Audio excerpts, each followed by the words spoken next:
আষাঢ় মাসের ঘন কালো মেঘে ছেয়ে গেছে আকাশটা। আকাশ থেকে মেঘের গুড়মুড় শব্দ শুনে সুকান্তের বুঝতে অসুবিধা হলো না যে আকাশ থেকে বৃষ্টি নামবে। এদিকে সুকান্ত হাতে ব্যাগ, ফতুয়া আর পাতলা ধুতি পরে চটি পায়ে চটচট শব্দ করে বাজারের উদ্দেশ্যে রওনা দিয়েছে।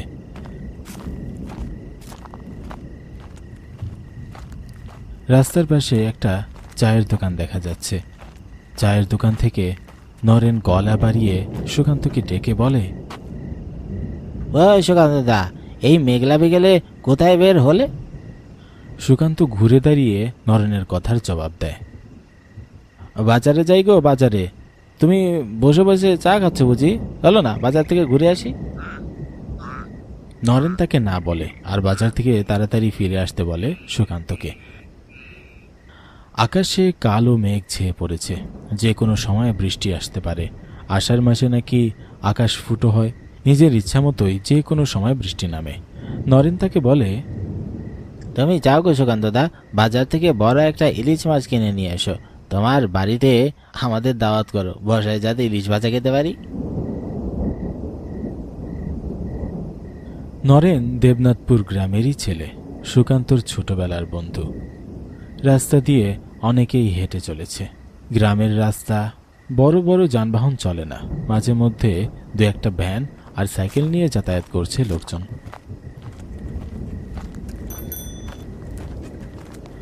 সুকান্ত নরেনের কথায় সম্মতি জানিয়ে আবারও হাঁটা শুরু করে।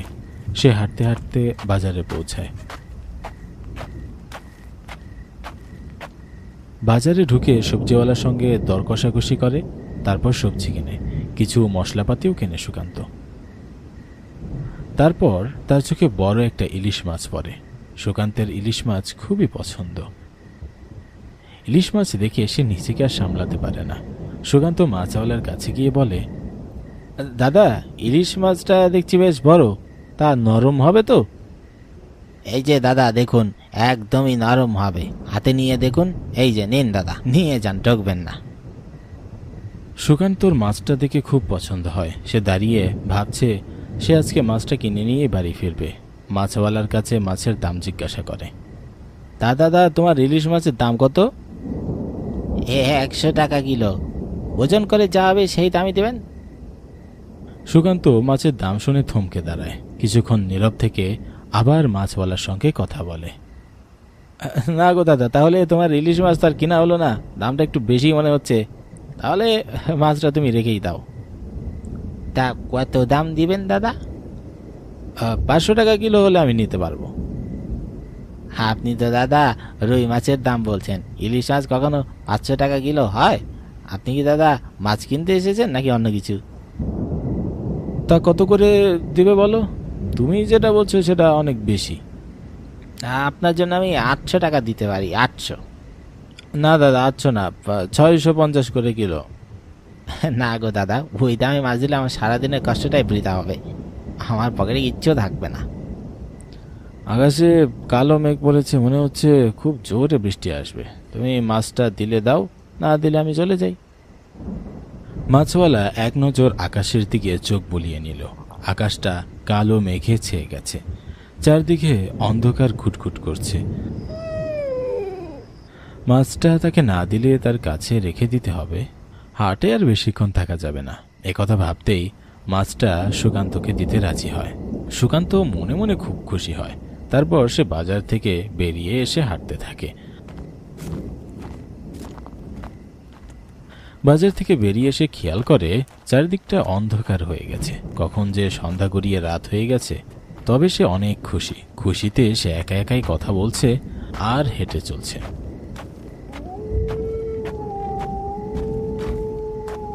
আহারে, আজকে কতদিন পর ইলিশ মাছ কিনলাম। বাজারে আসার সময় নরেনটা ইলিশ মাছ খেতে চেয়েছে আমার কাছে। কতদিন ওর বাড়িতে আমি খেয়েছি, কাল ওকে আসতে বলবো। সেগুলো ভাবছে আর রাস্তা দিয়ে হাঁটছে। হঠাৎ কোনো এক আওয়াজ শুনে সে থমকে যায়। মাছ নেবে গো? মাছ, বড় বড় ইলিশ মাছ, রুই মাছ লাগবে নাকি গো? মাছ। দূর থেকে এই শব্দ শুনে সুকান্ত ভরকে যায়। এই রাতের বেলা মাছওয়ালার ডাক শুনে সে থমকে দাঁড়ায়। তার মনে একটু নাড়া দিয়ে ওঠে। এই নির্জন জায়গায় মাছ নিয়ে কে ঘুরছে, আর ভাবছে কম দামে মাছ দিলে সে মাছ কিনবে। একটু পর সে জঙ্গলের ভিতর থেকে আবারও মাছওয়ালার ডাক শুনতে পায়। সুকান্ত এক পা দুপা করে জঙ্গলের ভিতরে হাঁটতে শুরু করে। জঙ্গলের ভিতরে যেতেই তার থেকে একটু দূরে একটি ছায়া মূর্তি দেখতে পায়। মাথায় একটা ঝুড়ি নিয়ে হেঁটে চলেছে আর বলছে, মাছ লাগবে গো মাছ। সুকান্ত তা দেখে লোকটিকে পিছন থেকে ডাক দেয়। এই যে মাছওয়ালা দাদা, তুমি এই জঙ্গলে রাতে মাছ বিক্রি করছো? এই জঙ্গলে তো কেউ মাছ কিনবে না, তুমি এদিকে এসো। সুকান্তর কথা শুনে মাছওয়ালা ঘুরে তাকায়। তাকে দেখেই সুকান্তর যা অবস্থা হয় সেটার বলার মতো নয়। অন্ধকারে শুধু মাছওয়ালাটির চোখ দেখা যাচ্ছে। সুকান্ত তার হাতের লাইটটি তার দিকে ধরে। তার পরনে একটি ছেঁড়া জামা আর ধুতি, মাথায় ঝুড়ি নিয়ে দাঁড়িয়ে আছে মাছওয়ালা। তার শরীরের মাংস পচে খুলে খুলে পড়ছে, শরীর থেকে পচা দুর্গন্ধ বের হচ্ছে। মনে হচ্ছে তার শরীরে কোনো ঘা ধরেছে। মাছওয়ালা বিভৎস শরীর নিয়ে সুকান্তর দিকে এগিয়ে যেতে লাগে। মাছ নিবি আমার কাছ থেকে? মাছ? সুকান্ত সেই মাছওয়ালার শরীর দেখে ভয়ে থরথর করে কাঁপছে। তার হাতের টর্চ লাইটটা বারবার অন অফ হচ্ছে। গাছপালা সবই নিস্তব্ধ ছিল। হঠাৎ করেই তখন জোরে ঝড় ওঠে। পরিবেশটা কিরকম ভয়ঙ্কর হয়ে ওঠে। সুকান্ত ভয়ে কাঁপছে। তুমি কে? তোমার শরীর এই অবস্থা কেন? লোকটিকে দেখে যে কেউ ভয় পাবে। সুকান্ত সে লোকটিকে দেখে ভয় পেলেও সে বুঝে উঠতে পারেনি এটা একটা পিশাচ। দাদা, আমার মাছ রাখবে না, তুমি তোমার মাছ বিক্রি করো, আমি এখান থেকে চলে যাচ্ছি। কোথায় যাবি? তোর রক্ত যে আমি খাবো? আমি রক্ত খেতে পছন্দ করি। পিশাচটি বলতে থাকে, আমি এই গ্রামের কাউকে ছাড়বো না, তোকেও ছাড়বো না আজকে। বলতে বলতে পিশাচটি হাত লম্বা করে দিয়ে সুকান্তর গলা চেপে ধরে। তারপর তার ঘাড়ে কামড় দেয়। তার শরীরের রক্ত চুষে খেয়ে তাকে মাটিতে ফেলে দেয়। ততক্ষণে সুকান্তর শ্বাস প্রশ্বাস বন্ধ হয়ে যায়। নিথর দেহ মাটিতে পড়ে থাকে। সুকান্তের লাশের খবর কেউ পায় না। সেই গভীর জঙ্গলের মধ্যে সুকান্তের লাশ শিয়াল কুকুর খেয়ে ফেলে।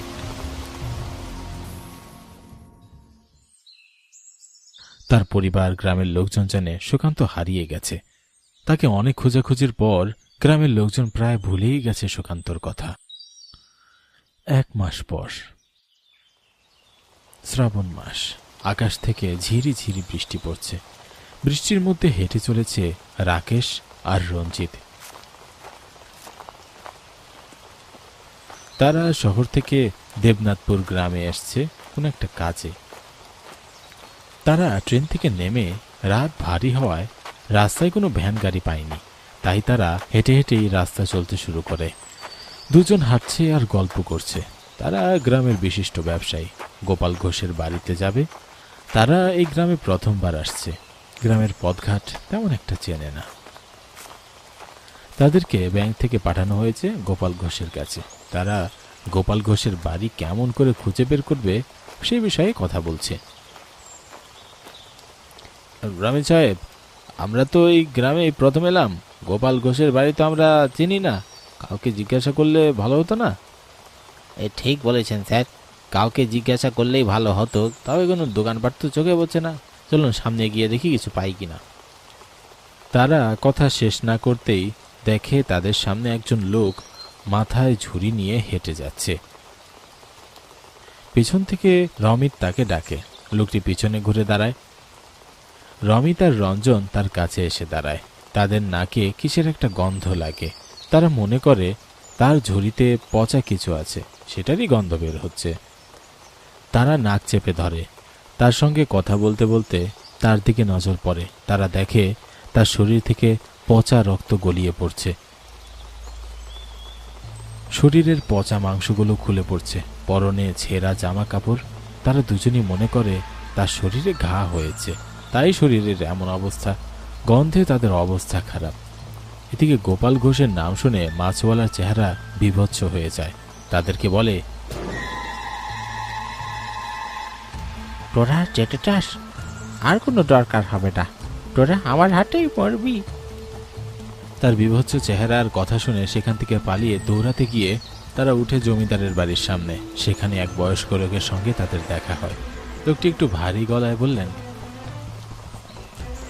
কি গো বাবারা, মেঘলা ভরা বৃষ্টিতে রাতে দৌড়াচ্ছ, রাতে কিছু হয়েছে? জ্যাঠামশাই, আমাদেরকে বাঁচান, ওই মাছওয়ালা আমাদেরকে মেরে ফেলবে।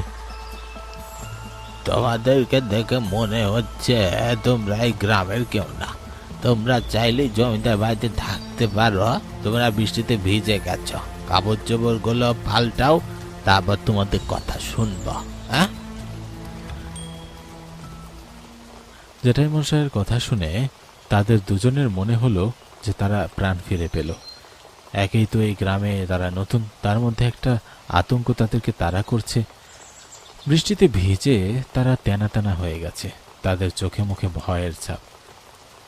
জ্যাঠামশাইয়ের কাছে তারা আশ্রয় পেয়ে মহা খুশি। তাদের ভিতর থেকে একটু হলেও সেই মাছওয়ালার ভয়টা দূর হয়েছে। তারা জমিদার বাড়িতে প্রবেশ করে, তারা কাপড় পাল্টায়। এরই মধ্যে জ্যাঠামশাই তাদেরকে খাবার টেবিলে ডাকছেন। খাবারের কথা শুনে তারা খুবই তাড়াতাড়ি চলে আসে। তাদের ক্ষুধাও পেয়েছে। তারা টেবিলের সামনে দাঁড়িয়ে জ্যাঠামশাইকে বললেন, জ্যাঠামশাই, এরই মধ্যে আপনি খাবারটা রেডি করে ফেলেছেন আমাদের জন্যে। কোনো বাড়তি ঝামেলা না বাবা, তোমরা বিপদে পড়েছো, তোমাদেরকে সাহায্য করাই তো আমার ধর্ম। জ্যাঠামশাইয়ের কথা শেষ হতে না হতেই তারা টেবিলে বসে পড়ল। খাবার খেতে খেতে জ্যাঠামশাইয়ের সাথে গল্প করতে শুরু করলেন। বাবা, তোমরা যখন মাছওয়ালার কথা বলছিলে, মাছওয়ালা কেন তোমাদেরকে তাড়া করেছে? জ্যাঠামশাই, সে কথা আর বলবেন না।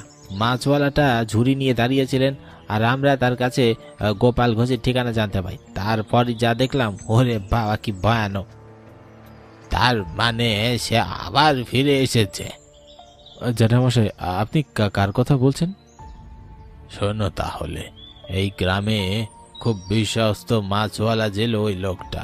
ওই লোকটা বাচ্চাদেরকে খুব ভালোবাসতেন, বাচ্চারাও তাকে খুব ভালোবাসতো। লোকজনদের সঙ্গে তার অনেক খাতির হয়। গ্রামে একটার পর একটা বাচ্চা হারিয়ে যেতে থাকে। বাচ্চাগুলো কোথায় কেউ জানে না, কেউ খুঁজে পায় না। একদিন 10 বছরের মেয়ে মিনি, জমিদারের একমাত্র মেয়ে, খুব আদরের মেয়ে, খুব শান্তশিষ্ট, বাইরে তেমন একটা খেলাধুলা করতো না, ঘরেই থাকতো দিনের বেশিরভাগটা সময়। মেয়েকে খাওয়ানোর জন্য খাবারে সাজিয়ে জমিদার গিন্নি তার ঘরে যায়। ঘরে গিয়ে দেখে মেয়ে নেই। জমিদার গিন্নি ওই ঘর ঘুরতে ঘুরতে তাকে কোথাও পায় না। বাড়ির উঠোনে, আশেপাশে, চারদিকে কোথাও খুঁজে পায় না। জমিদার তার মেয়েকে খুব ভালোবাসতেন। জমিদার বলে, তোমরা বাড়িতে এতগুলো মানুষ কি করতে? হ্যাঁ, আমার একমাত্র মেয়েকে তোমরা দেখে শুনে রাখতে পারো না? কোথাও পাওয়া যাচ্ছে না, মানেটা কি? জমিদার বলে কথা, চারদিকে লোক লাগিয়ে দিলেন তার মেয়েকে খুঁজতে। সেদিন তার লোকেরা গ্রামের প্রত্যেকটা ঘর, আনাচে কানাচে সব জায়গায় খুঁজে। এদিকে অমাবস্যার রাত, চারদিকটা অন্ধকার। অন্ধকারের মধ্যে লণ্ঠন হাতে জমিদারের লোকেরা লাঠি সোটা নিয়ে জঙ্গলের মধ্যে ঢুকে পড়ে, আর গভীর জঙ্গলে ঢুকে দেখে একটা কুঠির। তারা কুঠিরের কাছে গিয়ে দেখতে পায় সেই মাছওয়ালা ঘরের মেঝেতে বসে যজ্ঞ করছে। তার পরনে লাল ধুতি, গায়ে ওড়না বেজানো, গলায় লাল জবা ফুলানো মালা। তারা ভিতরে যাবে এমন অবস্থায় একটা তরবারি বের করে জমিদারের মেয়েকে বলি দেয়, আর মেয়েটির মুন্ডু তার হাতে নিয়ে তার রক্ত চেটে খেতে থাকে। তা দেখে জমিদারের লোকজন সেখান থেকে পালিয়ে যায়। জমিদার শুনে গ্রামের লোকজনকে নিয়ে সেখানে আসে। গ্রামের লোকজন এসে দেখে কুঠিরে কেউ নেই। তখন জমিদার তাদেরকে বলে, তোরা ভুলভাল দেখেছিস, চল এখান থেকে, যেভাবেই হোক আমার মেয়েকে খুঁজে বের করতে হবে। তারা কথা শেষ করে সেখান থেকে ফিরতেই বিকট হাসির শব্দ শুনতে পায়। জমিদার বললেন, ওই তো কেউ একজন হাসছে, মনে হচ্ছে কুঠিরের পিছন থেকে শব্দটা পাওয়া যাচ্ছে। গ্রামের লোকজন মিলে জমিদার কুঠিরের পিছনে গিয়ে দেখে মাছওয়ালা বসে হাতে মাংসের টুকরো খাচ্ছে, আরেক হাতে মেয়ের মুন্ডুটা। আমি পরপর 3টা অমাবস্যায় গ্রামের বাচ্চা ভুলিয়ে ভালিয়ে এখানে নিয়ে এসেছি, আর সামনে 2টা অমাবস্যা পেলেই আমার কাজ সিদ্ধি হবে। গ্রামের কারোর বুঝতে বাকি রইল না গ্রাম থেকে যে বাচ্চা হারিয়ে গেছে সব কটা বাচ্চা এই ভণ্ড মাছওয়ালাই চুরি করেছে। গ্রামবাসীরা তাকে মারতে লাগে, গ্রামের লোকদের হাতে মার খেয়ে ভণ্ড মাছওয়ালা সেখানেই মারা যায়। আমি কাউকে ছাড়বো না, আবার ফিরে আসবো। ও বেঁচে থাকতে মানুষের জীবন ছিন্ন ভিন্ন করে ফেলেছে, আর এখন মরার পরও অমাবস্যার রাতে এই গ্রামে কত মায়ের কোল যে খালি করেছে ওই ছদ্মবেশী মাছওয়ালাটা।